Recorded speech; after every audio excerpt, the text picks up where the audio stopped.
Hello friends, ನಮಸ್ಕಾರ. ನಾಡುನುಡಿ ಲೈವ್ಗೆ ಸ್ವಾಗತ.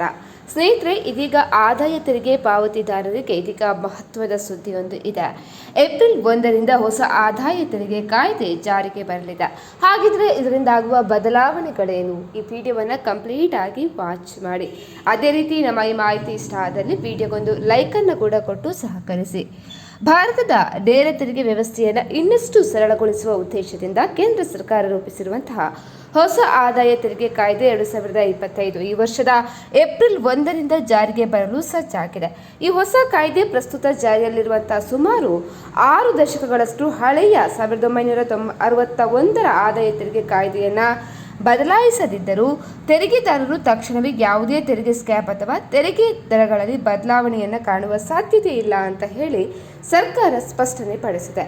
ಸರ್ಕಾರದ ಹೇಳಿಕೆಯ ಪ್ರಕಾರ ಹೊಸ ಕಾನೂನಿನ ಮುಖ್ಯ ಉದ್ದೇಶ ತೆರಿಗೆ ದರಗಳನ್ನು ಬದಲಾಯಿಸುವುದಲ್ಲ, ಬದಲಾಗಿ ಈಗಿರುವಂತಹ ತೆರಿಗೆ ವ್ಯವಸ್ಥೆಯನ್ನು ಹೆಚ್ಚು ಸರಳ, ಸುಲಭ ಹಾಗೂ ಆಧುನಿಕಗೊಳಿಸುವತ್ತ ಗಮನ ಹರಿಸಲಾಗಿದೆ. ಇದರಿಂದ ತೆರಿಗೆದಾರರು ಕಾನೂನನ್ನು ಸುಲಭವಾಗಿ ಅರ್ಥ ಮಾಡಿಕೊಳ್ಳುವುದಕ್ಕೆ ಮತ್ತೆ ಅನುಸರಿಸಲಿಕ್ಕೆ ಸಾಧ್ಯ ಆಗ್ತದೆ ಅಂತ ಹೇಳಿದ. ಹೊಸ ಆದಾಯ ತೆರಿಗೆ ಕಾಯ್ದೆ ಜಾರಿಗೆ ಬಂದ ನಂತರವೂ ವ್ಯಕ್ತಿಗಳಿಗೆ ಅನ್ವಯವಾಗುವಂತಹ ತೆರಿಗೆ ಸ್ಲ್ಯಾಬ್ಗಳು ಅಥವಾ ತೆರಿಗೆ ದರಗಳಲ್ಲಿ ಯಾವುದೇ ತಕ್ಷಣದ ಬದಲಾವಣೆ ಇರುವುದಿಲ್ಲ. ಹಳೆಯ ತೆರಿಗೆ ಪದ್ಧತಿ ಮತ್ತು ಹೊಸ ತೆರಿಗೆ ಪದ್ಧತಿ ಎರಡರಲ್ಲಿಯೂ ಕೂಡ ಈಗಿರುವ ತೆರಿಗೆ ದರಗಳೇ ಮುಂದುವರಿಯಲಿದೆ ಅಂತ ಹೇಳಿ ಅಧಿಕಾರಿಗಳು ಸ್ಪಷ್ಟನೆ ನೀಡಿದ್ದಾರೆ. ಈ ಕಾಯ್ದೆಯ ಮುಖ್ಯ ಉದ್ದೇಶ ಅನಗತ್ಯ ಮತ್ತು ಹಳೆಯ ನಿಬಂಧನೆಗಳನ್ನು ತೆಗೆದುಹಾಕುವುದಾಗಿದೆ.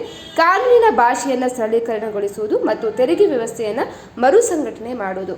ಇದರಿಂದ ತೆರಿಗೆದಾರರು ಮಾತ್ರವಲ್ಲದೆ ಆಡಳಿತಕ್ಕೂ ಅನುಸರಣೆ ಸುಲಭವಾಗಲಿದೆ. ಇದೇ ವೇಳೆ ತೆರಿಗೆ ಸ್ಲ್ಯಾಬ್ಗಳು ಅಥವಾ ತೆರಿಗೆ ದರಗಳಲ್ಲಿ ಯಾವುದೇ ಬದಲಾವಣೆ ಮಾಡುವ ನಿರ್ಧಾರವನ್ನು ಮುಂದುವರಿದಂತೆ ಕೇಂದ್ರ ಬಜೆಟ್ನಲ್ಲಿ ಘೋಷಣೆ ಮಾಡಲಾಗುತ್ತೆ ಎಂಬುದನ್ನು ಸರ್ಕಾರ ಸ್ಪಷ್ಟನೆ ಪಡಿಸಿದೆ. ಸ್ನೇಹಿತರೆ, ಮಾಹಿತಿ ಇಷ್ಟ ಆದಲ್ಲಿ ವಿಡಿಯೋಗೊಂದು ಲೈಕನ್ನು ಕೊಡಿ. ಇನ್ನು ನಮ್ಮ ಚಾನೆಲ್ ಅನ್ನು ಕೂಡ ನೀವು ಸಬ್ಸ್ಕ್ರೈಬ್ ಮಾಡ್ಕೊಳ್ಳಿ.